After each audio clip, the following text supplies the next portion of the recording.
Jangan terkecoh, tarif 19% yang kita ributkan hanyalah puncak gunung es dari permasalahan yang jauh lebih besar.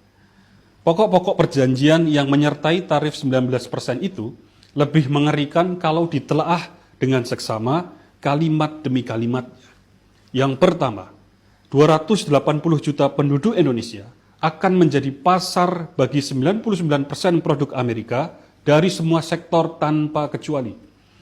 Ini sama seperti dengan menjadikan Indonesia sebagai negara bagian yang baru dari Amerika Serikat.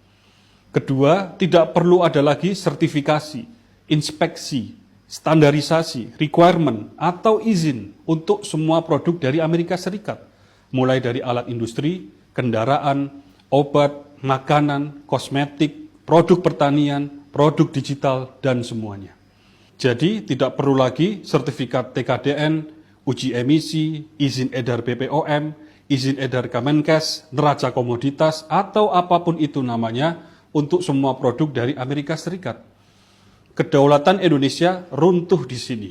Kita harus ikut semua aturan mereka tanpa boleh tanya.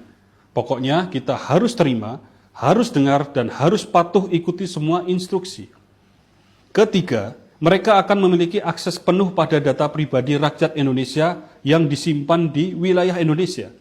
Jadi pemerintah Amerika Serikat akan dapat melihat, membaca, dan mendengar seluruh aktivitas pribadi yang dilakukan rakyat Indonesia di berbagai platform digital, mulai dari percakapan yang kita kirim, makanan yang kita pesan, obat yang kita beli, hingga berbagai data penting yang sangat privat sekalipun, selama itu kita lakukan melalui platform digital, mereka punya akses untuk mengawasi.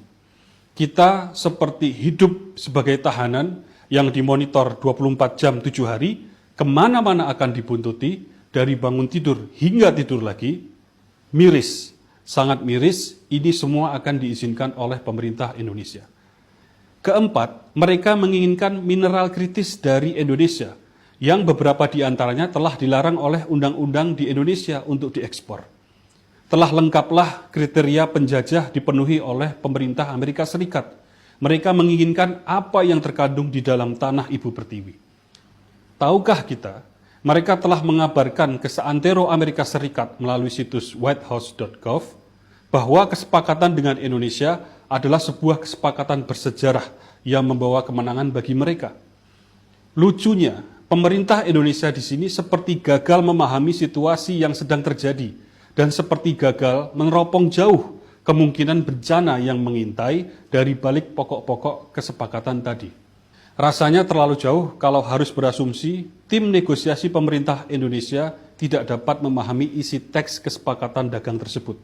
Tapi kenyataannya, pemerintah Indonesia kini sibuk membantah dan mencari pembenaran. Apa yang sesungguhnya sedang dikejar oleh pemerintah Indonesia? Jangan sampai kita dipaksa berpikir ada udang di balik batu, ada kepentingan kelompok tertentu. Sebelum pikiran kolektif kita semakin liar, pemerintah harus menjelaskan kepada rakyat dengan gamblang dan transparan. Pemerintah harus menyerap berbagai masukan yang preventif, konstruktif, dari berbagai perspektif, demi menjaga kedaulatan bangsa yang menjadi harga mati. Dan jika kita kemudian menemukan bahwa kesepakatan ini memang membawa bencana bagi bangsa dan mengancam kemerdekaan kita, maka pemerintah harus segera membatalkan kesepakatan tersebut.